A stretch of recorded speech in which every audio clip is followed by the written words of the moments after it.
Well, Miss Kim, I have not seen you since the Oklahoma Book Festival, Yeah, it's been a few years, I guess now. and you have been so busy.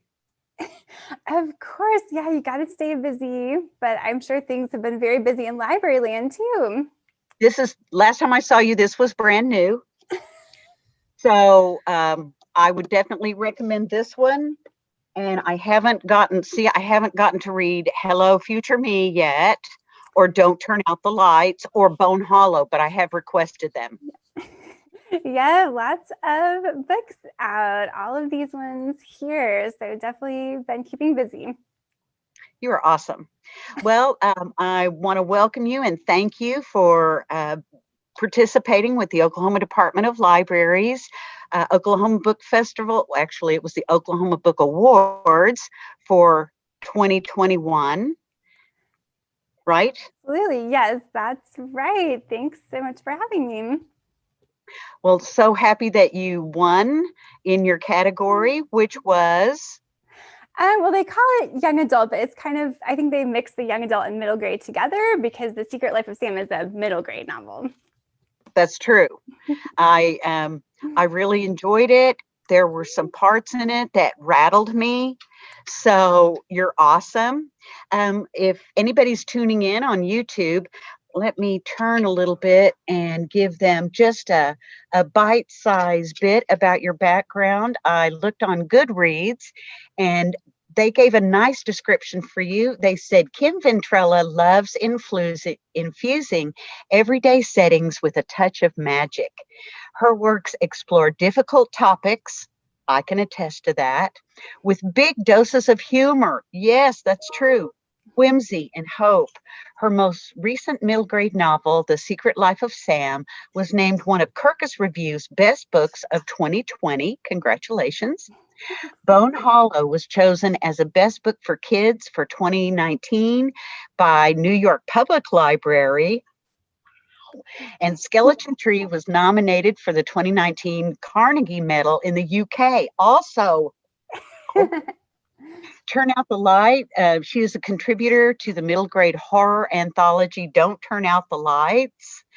She's a former librarian, a Peace Corps volunteer, and a lover of all things strange and creepy. When she's not writing, she spends her days ruling over a seaside garbage dump and her nights helping vampires remove all that excess glitter. That's so true. That's all 100% true story.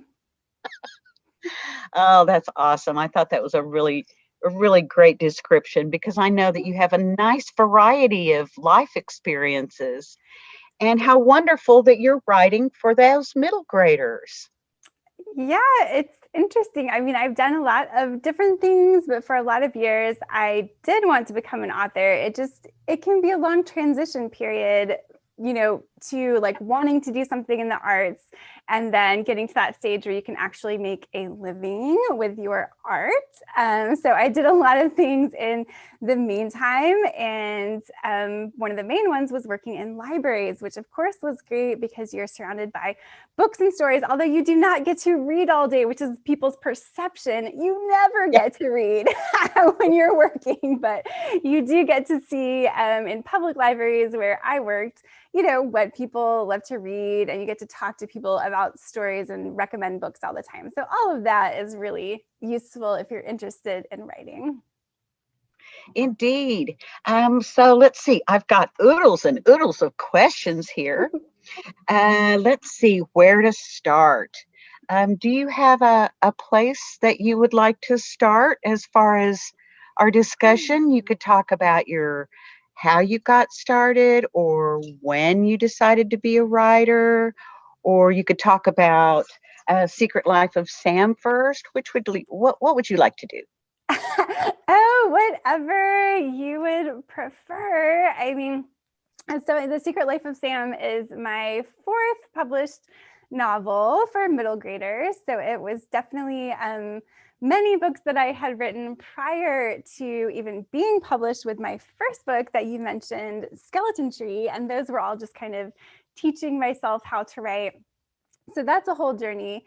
of just figuring out how to write. But it's a very cool field if people are interested in becoming an author, because it's one of those things that you teach yourself how to do. And that's the primary way that people do it. Like there are courses, like you could go and you could get an MFA in writing, for example. You could study creative writing in college, but it is totally unnecessary. And I think like the vast majority of people who publish novels with traditional publishers have never gone that path. They've just taught themselves how to write books by reading a ton and also writing a ton. And usually your first ones were flops, and they're probably not the ones that you sold or published.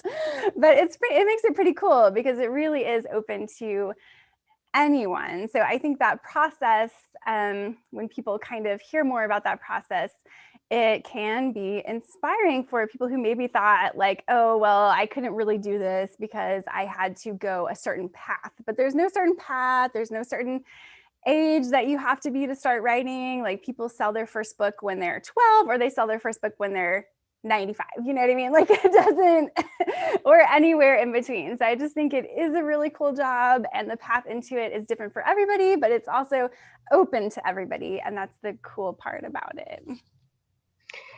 So did you start writing as a young person, as a preteen?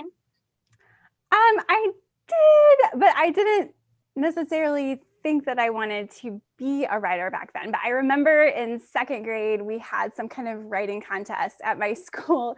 And I wrote a story about this elderly woman who owned a motel and murdered all of her guests. And it was very macabre, but it got like second place in this writing contest at school. And all I remember is like I had to go on stage and read the book. And I'm sure all the teachers were like horrified, like, wow, this second grader wrote this really creepy story. But I think kids love to explore those kinds of things because they make you actually feel brave, and they make you feel more resilient when you can overcome these monsters within the safe pages of a book. So I love stuff like that. And then I remember in fifth grade, I was very sarcastic and just kind of, like that strange kid. But this one, when all the yearbooks came out, like at the end of the year in fifth grade, someone came up to me, and so I'm writing the normal message, like, have a great summer. But I was like, that's too boring. So I decided to go like really macabre with it. And I was like, in full sarcasm, like, I really hope that you don't go to an amusement park and you get on a roller coaster and something goes horribly wrong and your head is chopped off and it rolls all the way down the roller coaster and there's like blood spewing everywhere. I hope that does not, underline, happen. Have a great summer. And I signed my name. And they thought it was so awesome that like everybody in class lined up literally. And I wrote a different method that I hope they did not die, like in everybody's yearbook. And I remember my fifth grade teacher saying, you're going to grow up and be a mystery novelist someday. And I was like, I don't know, maybe. But up until that point, I had never really thought about it. I was more into the arts, and I was always sketching. Like every kind of like notebook I had would be covered in sketches.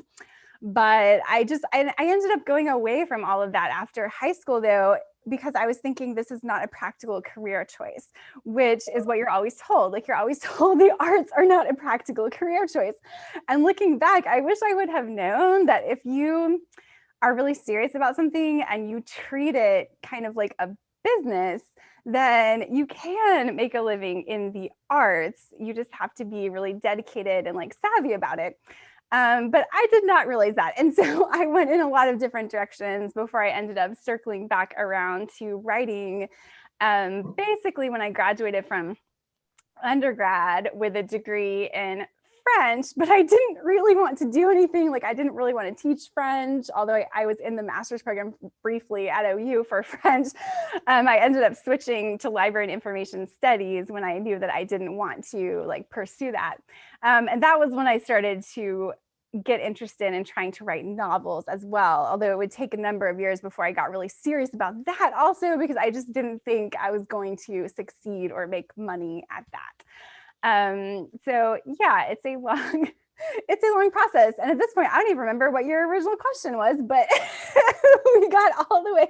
Oh yeah, did I write when I was a kid? So I did, but it was like this long process until before I finally got really serious about it. So, do you remember when well, I guess if the first book was Skeleton Tree, what inspired Skeleton Tree? Because it must have been such a good idea that it gave you lots more ideas. I do improv. And if you come up with a good idea in improv, there's 85,000 different ways that it will grow. I mean, just depending on your choices. So I would think that a good idea, a good premise for a story might be like that too. Oh, yeah, absolutely. And especially when I'm talking to kids, but really anyone who wants to write, you can break it down to the simple question of what if, just those two words. And that was actually where Skeleton Tree started, because I had this weird image pop into my head of you go outside one day and you look down at the grass and there's this finger bone just sticking out of the grass. And so your first thought, of course, is maybe there's a dead body buried back there. But what if you couldn't dig it up and the bone actually started to grow day by day? And what if not everybody could see these bones? And so it just really started there. And that was one of the books that I did more like discovery writing for, where I didn't really plot it out. Like I just sat down every day and I was answering that what if question a little bit more every day. And it took a very surprising turn. So if you have read that book, you know that it goes in a certain direction. And like, I didn't actually know it was going to go in that direction when I had first started writing it. And another thing about writing is that you will end up addressing questions that you want answered or things about life that you are struggling with, and you'll end up talking about them in your books, even if you don't realize it. So a lot of my stories do deal with that question of grief, death, losing someone that you love. Actually, 3 of my novels, Skeleton Tree, Bone Hollow, and The Secret Life of Sam, all address that question in a different way. And actually, I forgot to mention, because I had this other book when we were talking about the early writings, my first book I actually wrote was in 6th grade, and I still have it. So I'll just disappear down here for a second, because I found this book in a box a couple of years ago now, and it was called, we had an assignment in 6th grade to write and illustrate our own picture book. And so I got like very serious. It's all illustrated and like typed up chapters. And it's called the Wednesday Morning Club, like morning with a U. And it was all about these 5 characters that lose someone they love. And each chapter kind of details how this happened. And then they come together in this club called the Wednesday Morning Club to basically deal with their grief and talk about their feelings. And it has this really tragic, the most tragic ending you could ever imagine. But yeah, it was interesting because I think all the way back in 6th grade, I was trying to understand grief and dying, and it just seems so impossible in a sense, but it happens to everyone. You know, it's one of those things that we're all struggling to understand. But I had totally forgotten that book existed, even after my first 2 books were published, Skeleton Tree and Bone Hollow. And then I found it in a box and I was like, oh, wow. So these 2 books are just kind of my more articulate version of like trying to tell this story about this topic in like a more mature way now. So I thought that was really interesting. But yeah, so the ideas are going to come from everything, just observing the world around you, asking what if questions, and then whether you realize it or not, you're going to end up tackling some of those deeper questions that you have about the world. They're just going to come out in your stories, and it's kind of a great way of addressing those. Yes, I didn't really appreciate this more vibrant middle grade young adult genre until I read The Book Thief, and that got me started. And then Out of the Easy was really good, and I was so impressed that even though it's considered middle grade or young adult, the things that the topics that you're tackling. And so with Secret Life of Sam, that poor kid has survivor guilt. Oops, I hope that's not a spoiler. Oh no, I mean, that's pretty much the whole premise, is that, you know, you have Sam, the main character, and he's grown up So I'll show the cool cover by Brandon Dorman. But you have, like, I love how he did the alligator. And if you look inside, you can see the world where Sam and his dad grow up in the swamps. And he loves listening to his dad weave these tall tales about his life and the legendary alligator, the Colonel, who inhabits the swamps. But his stories are like these tall tales. So Sam's not quite sure what to believe, and his dad's almost like a legendary figure to him. But before the story even begins, there is a tragedy that happens. And so his dad, who's the only person that he has ever known, dies very suddenly in a car accident. And that's like before the story has even started. And so then when you meet Sam, it's the day that he's having to leave his home in the swamps of Louisiana that he's always known. And he's being dragged halfway across the country to a small town in Oklahoma that's represented up here to live with an aunt that he hasn't spoken to in 4 years. So that's the premise. And then there is the infusion of magic, which I like to do in a lot of my books. When Sam discovers this mysterious tree near his new school with like a gaping hollow in the center. And what he learns is that once a day, at the exact moment of his dad's car accident, this hollow turns into a doorway, and he can crawl inside and return to this world of Louisiana and the swamps, except everything is a little strange and sinister and larger than life. And he can be with his dad once more, but his dad doesn't remember that anything bad has happened to him. He's very confused, and he doesn't remember the accident. But the problem is that this doorway will not stay open for long. So kind of the thrust of the story is that Sam is trying to keep this doorway open so that he can stay with his dad for good. So yeah, I didn't think it's a spoiler. It's just like, that's kind of the premise of the book. And you kind of know what he's going through, and that you're going to be journeying with him as he goes on this adventure. And it's partly an adventure through his dad's memories, because that's one thing that happens in this other like sort of sinister version of the swamp that he's able to return to, is that some of his memories come to life. And so he's able to like live in those memories and kind of answer that question, like, were all of these stories that he told about his life true? And what secrets was his dad keeping, and things like that. So that's another cool aspect of it. Yeah, my adult mind was trying to make sense of some things. And there was a line that you said that gave me permission to dismiss that. And it was, let's see, I put it in some different notes. Let's look at the bottom of this. Here we go. On page 74, you wrote, Sam was inside the holler and he couldn't decide. You said he couldn't decide if he was hallucinating or dreaming, but maybe it didn't matter. And that phrase alone gave me permission to say, it doesn't matter. Me grown up doesn't matter. Let's ride the magic. Let's see what happens. And so I was really drawn in by that. And you've got some places in the text that reoccur that crack me up. Of course, any of the grape soda comments crack me up. And I thought that was a lovely touch, because it gave it that junior high kid kind of mentality, but there still exists what grape soda was probably supplied for instead of whatever words, Right. That was kind of a fun thing, because Sam is very angry and you're very much in his head, and he just doesn't want to be where he is in the situation he is. He wants life to go back to the way to normal. And so, yeah, but like being a middle grade book, you can't have actual cursing. So what do you say? Well, he turns the word grape soda into, that's how he curses. Is he, uses grape soda because his dad was a huge fan of Orange Crush. And like, there's this nostalgia, like so much nostalgia wrapped into the Orange Crush because it's his dad's favorite drink. And so the opposite of Orange Crush is grape soda. And therefore that's, to him, that's like his curse word.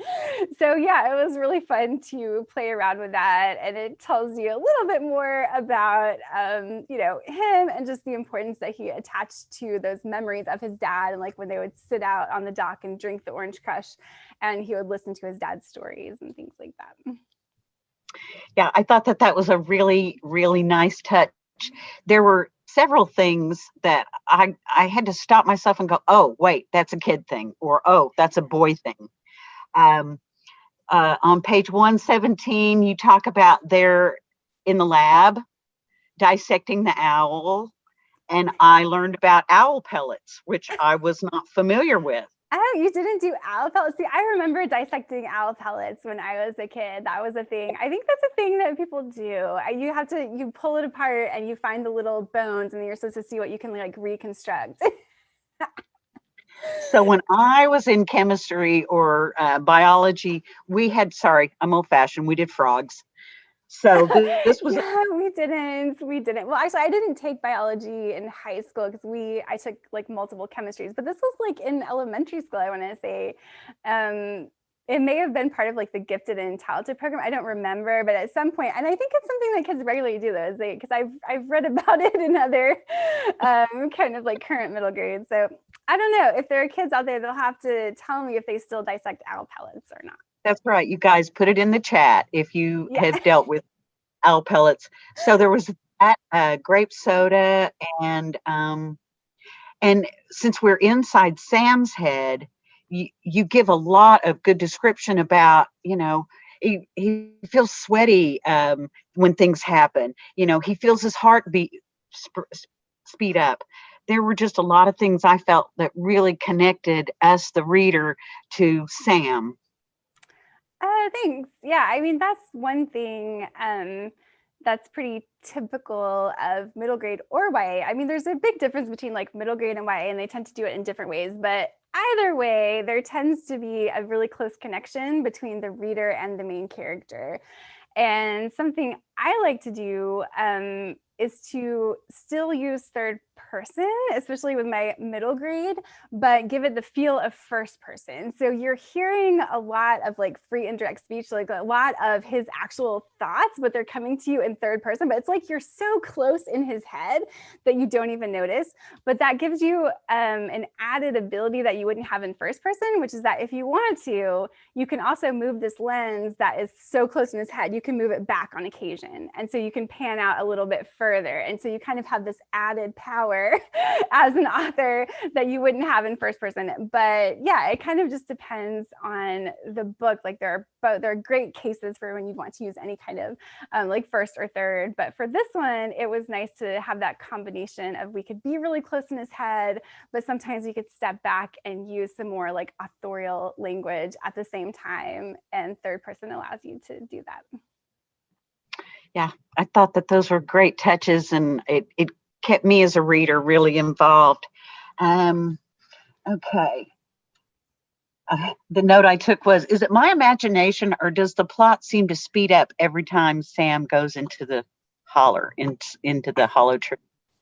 I'm not sure. I mean, definitely it's, like most of my books, they are this interesting combination of what in middle grade is generally referred to as realistic fiction, where you're exploring an issue that this character is confronting in their real life. But then typically I add in elements of something fantastical or something spooky. And sometimes those elements can be used to like really speed up the pacing. But yeah, definitely like whenever he goes into the hollow, like something important he's going to learn some new like important information about the situation with his dad, or he's going to have to change his strategy because of something that he learns. So yes, like as I'm going along, like you always want to be like amping up the tension in some way, whether it's with the internal struggle or whether it's with kind of the exterior, like the fantastical world. And there's also, like, we didn't talk about the guide that he has to this other world, which is a shape-shifting cat, which is very mysterious because he encounters this cat in the beginning, and it looks like the cat has been in some sort of like car accident or something, because its face, like it kind of only has like half of a face, and it survived this car accident somehow. And it's very mysterious because he sees it disappear into this hollow and not come out. And there doesn't seem to be anywhere that it could have gone. And then the cat shows up in his bedroom on the second floor on his pillow, which is very mysterious. Like, how did it get here? But then even more mysterious, he finds a photo of his dad when he was a kid, and he seems to have had the same cat. Like, how could there be a cat that is as unique as this that's showing up in Sam's real life, and his dad used to own the cat? So you know there's something mysterious. And then the cat ends up kind of being his guide to the other world. And I love him as a character because it's that kind of gray area of, you know, he's not exactly a Grim Reaper type figure, but he's definitely a guide to this other world, and you never quite know if he's good or evil. He just exists in the liminal space in between those two things. So it's really fun to play with characters like that, and the readers have to decide for themselves, you know, is this person good? Are they evil? What are they there for? But so he can kind of amp up the tension as well in the story, because Sam learns new information from him, like, you know, the doorway isn't going to be open long, and maybe he has to try this tactic to rescue his dad. Well, that one doesn't work, so he has to try this tactic, and it just, the situation gets like more and more and more dire as you're going throughout the story until you reach that climax. Yes, that was exactly how I described the cat. The shape-shifting cat is how I referred to it in my notes, because I was frustrated. I wanted to understand, how could the cat be in 1983 and then be in this time period? And then I had to go back to, it doesn't matter if he's hallucinating or dreaming. It really doesn't matter. Just flow with the story. So that was great fun. And then when you brought Sam's dad in at different ages, I thought, oh, what a great idea, because you can share so much exposition, so much pre-story information in those interactions that you pretty much, I mean, unless it was going to be hearsay from the aunt, there was no way that that information could have been shared. So that was really magical on your part. Oh, thanks. Well, yeah, and part of it was that Sam has had this question for a while, like, were his dad's stories true, and are there things that his dad was keeping from him? And so part of his journeying through his memories in the other world is that he's trying to figure out why his dad wasn't always completely honest with him. And we kind of see that maybe he had a reason when it comes to certain stories, like the story about his mom, which I don't want to reveal like too much, but basically, you know, Sam has always understood it in one way. Like he only knew what his dad told him. And then he goes back in his memories and he sees he didn't tell him the whole truth. And why was that? Well, Sam kind of comes to understand why, but he has all these questions. So he's just trying to explore those through the other world. And I would also say, just I was thinking, when you're talking about that question of like kind of the suspension of belief or whatever, one thing that I play with a lot is this idea of magical realism. So most of my stories I would describe more on the side of magical realism versus fantasy, even though they get categorized as fantasy. And those are the stories that I really came up reading, like in college, you know, adult novels. And often, because I studied French, often they were novels written by African authors writing in French. And there's a certain type of magical realism that was really popular with my favorite authors. But in magical realism, you have this everyday setting and realistic things are happening to real characters, but there are these touches of magic that the author never attempts to explain because they're only there to highlight the character's emotional journey or to somehow serve as a catalyst for this emotional journey. So that's mostly what I write, although it kind of, because I'm writing for kids, I kind of blur the line between magical realism and contemporary fantasy, and that I do make some explanations and I make some rules for the world, which you generally don't have in magical realism. But so yeah, it's kind of a combination of those two things, but you're definitely in that space. And I purposely put people in that space where you're not 100% sure what is real, and what is maybe just symbolic, or what is maybe just the character's interpretation. And I think of that even in my first story, Skeleton Tree, where Stanley, the main character, discovers the skeleton that grows in his backyard, and only certain people can see it. And you quickly realize that it's like symbolic of his changing relationship with death. Of course, the skeleton is going to be kind of the symbol of the Grim Reaper or death. And although it's presented as actually happening, like it's presented as a contemporary fantasy where there are rules and you know that it's actually happening, I think somehow in the end, there's still a little bit of a question, like, okay, well, did that actually happen? Or was it just his way of understanding this, losing a loved one? Like, was it just his way of understanding death? I don't know. So I love to kind of leave those questions open in most of my books.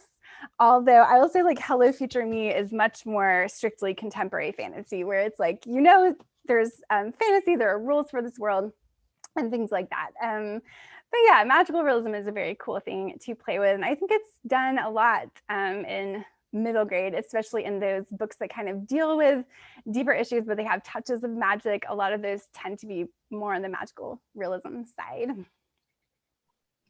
Yeah, very, very, awesome books. I would recommend these for adults as well. And so this is kind of off the list of things, but I wanted to ask you, tell me how you love trees. I do have a lot of recurring kind of themes in my books, which is funny. And I don't think I really do it on purpose, but like there are lots of things that recur. So in Bone Hollow and Skeleton Tree, they're both sort of different takes on the Grim Reaper. And then in The Secret Life of Sam, the shape-shifting cat we mentioned is almost like another take on this guide to death or something. And then the trees, right, because Skeleton Tree, he grows like a tree. This one, you have the magical tree with the hollow in the center that Sam could use to transport. I don't know. I think these themes just kind of naturally recur for me. And there are so many stories where you have the magical tree, or like the tree is used as transport, or, the magic tree house. The tree of knowledge. The tree of knowledge. Yeah. And we know like trees as these ancient things of wisdom, and somehow we associate magic with them. So I don't know. I think, like you mentioned before, like in improv, like you can have one thing and it can be interpreted in like hundreds of different ways. It's true with fiction, like you have these kind of universal symbols or universal themes, but when someone tackles them, because they're coming through your unique lens, it's going to be a story that like no one else could have written, but still these symbols tend to pop up everywhere. So I'm not sure, it wasn't purposeful doing the tree, but yeah, it just happens. And also the dads, I will say, like in The Secret Life of Sam and Hello Future Me, there are these two amazing dads that are kind of very similar, but they have different roles to play in the story. But it was just like that came to me in twos. And right now I'm working on two stories, which are not ones that you can find out there yet, just things that I'm working on. And they both are about kids who live in residential motels, because I'm just really interested in that idea. So they both have a very similar setting. So I don't know why things tend to come to me in twos, but I do that a lot in my writing. Trying to find something that we haven't maybe touched on yet. What would you say is your interesting writing quirk? Oh, I don't know. That's a tough one. I probably have a lot of writing quirks. I will say, and I think this is something that everybody probably tends to do, but I will often find myself writing a story multiple times. Not every time. It depends on the book. And that's because when I'm just putting it down the first time, that's sort of my initial vision, and I can only get so deep with that first pass. And so after that, I will usually discover, oh, well, here's like a better way that I could tell this story, or here's a deeper layer that I could explore. And once you realize that, it's like sometimes you can go back and you can just layer that in, or sometimes you go back and you're like, actually, I should probably just write this from scratch, because now that I know what story I really want to tell, it would be easier just to start again. So that will often happen for me. And I don't know if it's a quirk, because I know a lot of people kind of have different ways of doing that and revising, but I will do that a lot. I'm not the type of person who can discover everything about a story during an outline phase. I will only do like the briefest outlines of important story beats and things like that that I think are going to happen. But I can really only discover a story by putting down the prose, and I'm usually not able to get as deep as I want into the characters until I do those later revisions and things like that. So the revision process is really important for me. Depending on the story, I think, once in a while I'll have that story that just comes out pretty fully formed, but that tends to be a rarity for me. I saw an interview with Linda Sue Park, and I also saw one with Amy Tan recently. And one of them, I can't remember which one, had said, I've written this story. I'm glad you like this story, but I've rewritten it 30 times. So before publishing, does that happen to you? Do you have to rewrite the whole thing? I do sometimes, absolutely. And, a lot of the time it's just me individually wanting to, like, discovering ways that I could deepen the characters and things like that. Other times you're kind of responding to notes that you may get, and you're like, okay, well, I have a great way that I could respond to this, but it's going to kind of require me like rewriting the whole book. So let's just do that. So yeah, it can be really interesting. I rewrote this book 3 times from scratch, I remember. And it was partly, just, I don't know, like it's a very different type of book for me. I will say, like, it's a very light contemporary fantasy about a girl whose parents have announced that they're getting divorced. And so, and there's this new shop that has popped up in town with all these broken objects that claim to have magical properties, but they're kind of useless magical properties, like an alarm clock that dings when your dog needs to poop and stuff like that. But then she finds some actual useful magic, like this laptop that she picks up for $1, and it looks broken. But when she turns it on, she starts getting messages from her future self, like from her 10 years in the future, who warns her never to go back to the shop, and definitely don't visit the secret back room where there's objects that have more powerful magic. So of course she goes back. But anyway, yeah, it was just one of those things where it took me a long time to get her voice. And this is my only book in first person, and to get that whole story hammered out, because it's just a very different story than a lot of my other books. So yeah, I definitely find myself doing that a lot of the time. Although probably the more standard way is you do the first draft, and you don't necessarily have to start completely from scratch, but you go back and you layer a lot of things in. So I will do that a lot as well. But yeah, sometimes you do end up starting completely from scratch. It's exciting to learn about writing. I write a little bit, but I can't imagine all the blood, sweat, and tears that goes into a novel. That sounds like a huge endeavor to me. Oh my gosh. Let's see if I have any other good. Do you model your characters after real people? Not like no character is wholly modified after a real or modeled after a real person. But I'll take little combinations. So probably people that I meet will end up in stories, but only in snippets. So I'll take a bunch of people and like mash them up and they'll become this brand new person sometimes. Or maybe if it's a small secondary character, it might be modeled after a real person. I generally won't model it after people I know really well, though, because that would be too, I don't know, it'd be too hard also because people are so huge and complex, right? So, but maybe if it's someone that I just like saw and they were really interesting, I might make them a secondary character.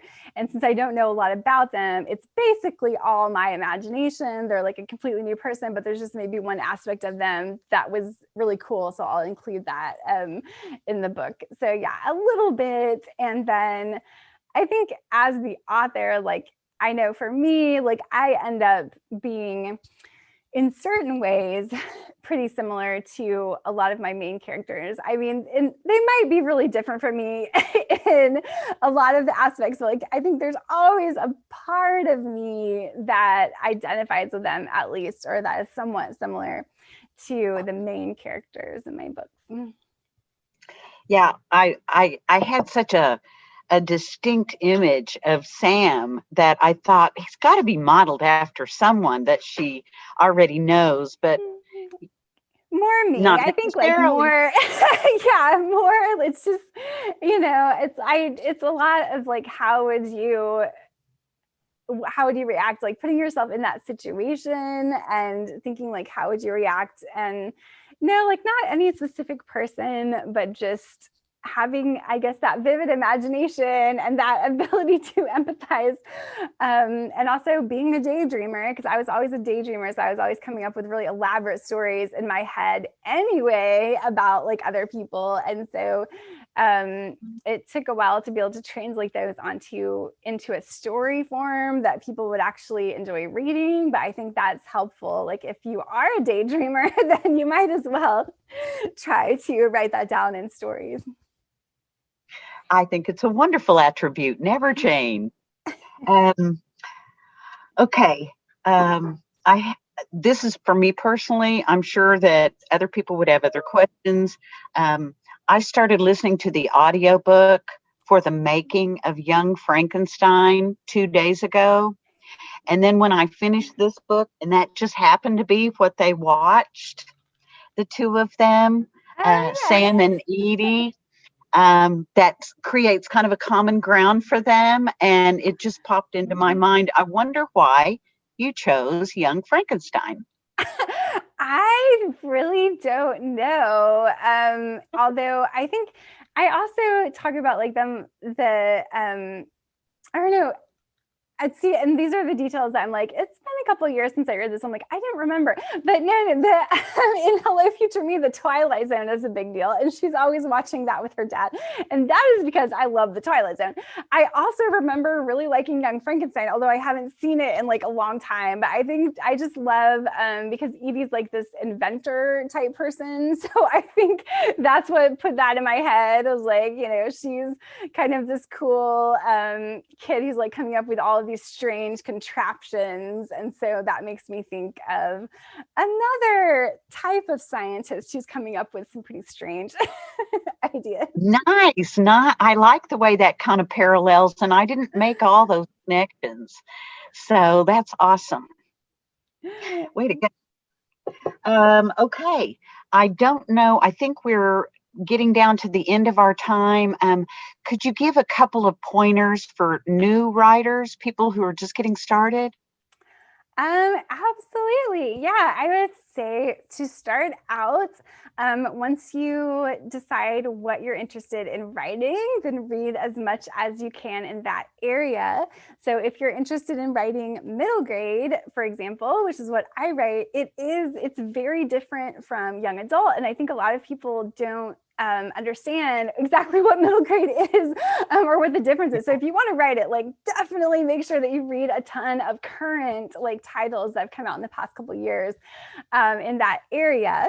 And then see if you can find a critique group, which is great. If you're wanting to write for children, there's an organization called the Society of Children's Book Writers and Illustrators, and they have different groups all over the country that meet, virtually now and eventually in person. And you don't even have to join to go to those meetings and kind of to the free meetings and meet up with other authors. So maybe you can form a critique group where you share your writing and start to get feedback. That's really important early on when you're first like learning how it works. So yeah, I would start there and just start writing as much as you can, because that's really how you learn. And start learning about the business, I would say, like as soon as you can, and ask yourself what your goals are, because everyone has different goals. Like maybe you just want to do this for fun as a hobby. You just want to see if you can write a book, or maybe you're really serious about it. And if you want to get serious about it, then it's important to like learn the craft and study the craft, but also start to learn about the business, because if you want it to become something that you're doing for your living, you're going to have to learn about both sides of it. So yeah, I think that's like, if you can just connect with those other authors who are interested in writing the same thing that you are early on, read as much in the area that you're interested in, and just start putting those words down on paper, then that is a great place to start. I would think so. And maybe try a short story. Try several short stories. Absolutely. Yeah. I mean, I remember I tried short stories early on, and they were, it was a huge learning process, but it's this kind of a small, like encapsulation of a story. So you have to fit it all into this one little thing.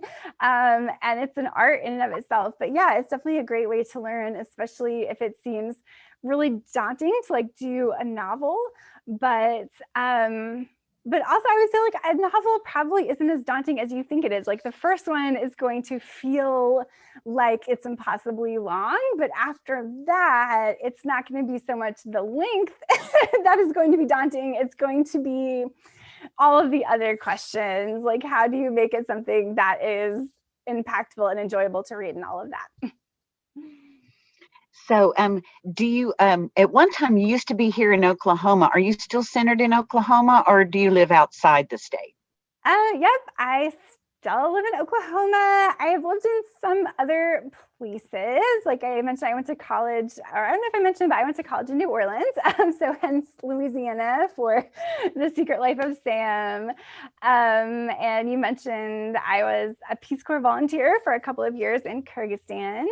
And I've also lived in the DC area for a couple of years. And I was also working in libraries up there in Fairfax County Public Libraries. But nope, I've been back in Oklahoma for a while now. So.